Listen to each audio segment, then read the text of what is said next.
বাবা কত কাজ পড়ে গেল।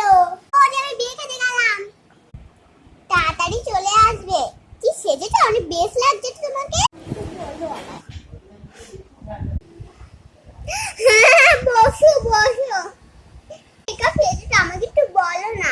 এসে দেখতে জানো তুমি আমার সব মেকআপটা আবার গুছিয়ে দিয়েছো। ঠিক আছে,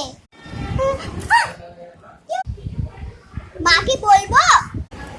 বৌদি কাউকে বলো না।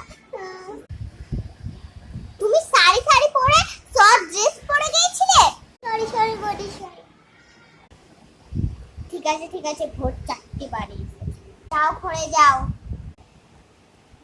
কিছু খাবে তুমি? বলো, এই গলার ভেতর দিয়ে আসবো। না না বৌদি, আমি কিছু খাবো না। এ কথা বলছে